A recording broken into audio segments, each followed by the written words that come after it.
నమస్తే అన్న, అందరికీ నమస్కారం. కువైట్లో కొత్త ఎయిర్పోర్ట్ ఎప్పుడు ప్రారంభమవుతూ ఉందని చెప్పేసి చాలా మందిలో అయితే సంసిగ్ధత నెలకొంది. దీనికి సంబంధించి కొత్త ఎయిర్పోర్ట్ ఓపెన్ ఎప్పుడు చేస్తారని చెప్పేసి కువైట్ అధికారులు కీలక ప్రకటన చేశారు.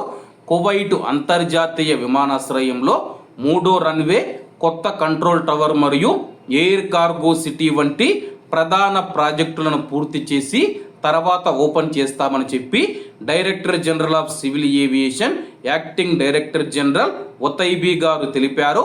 అలాగే ఆయన స్థానిక మీడియాకు ఇచ్చిన ఇంటర్వ్యూలో మాట్లాడుతూ సివిల్ ఏవియేషన్ అథారిటీ స్థాపించే ప్రణాళికను కూడా మేము ఆవిష్కరించామని చెప్పేసి విమానాశ్రయాలు నిర్వహించడానికి ఒక ప్రైవేటు కంపెనీ మరియు ఎయిర్ నావిగేషన్ నిర్వహించడానికి మరొక సంస్థతో సహా పలు కంపెనీలు పనిచేస్తూ ఉన్నాయని చెప్పేసి కువైట్ దేశంలో విమానయాన భవిష్యత్తుకు ఇది ఆదర్శవంతమైన మరియు అత్యంత సముచితమైన దృక్పథమని ఆయన వెల్లడించారు.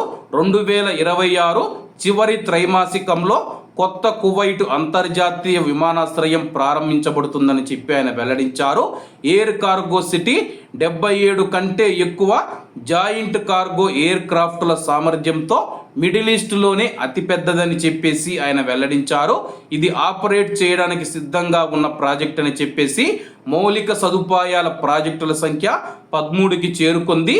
సెంట్రల్ మరియు తూర్పు రన్వేల పునర్నిర్మాణంతో సహా రాబోయే రోజుల్లో 3వ రన్వే పని ప్రారంభించిన తర్వాత మేము పూర్తి సంసిద్ధమవుతూ ఉన్నామని చెప్పేసి ఎయిర్పోర్ట్ ప్రారంభించిన వెంటనే 16 మిలియన్ల మంది ప్రయాణికులు ప్రయాణిస్తారని చెప్పేసి ఆ తర్వాత ఏటా 25 మిలియన్ల మంది, అలాగే కొత్త విమానాశ్రయం సామర్థ్యం మనం చూసుకుంటే ఏటా 27 మిలియన్ల మంది ప్రయాణికులు ప్రయాణించవచ్చని చెప్పి ఆయన తెలిపారన్నమాట.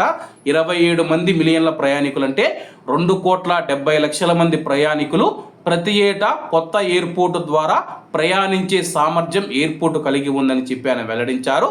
కాబట్టి అందరూ బాగుండాలి, అందులో మనం ఉండాలి. అందరికీ నమస్తే అన్న, జై హింద్.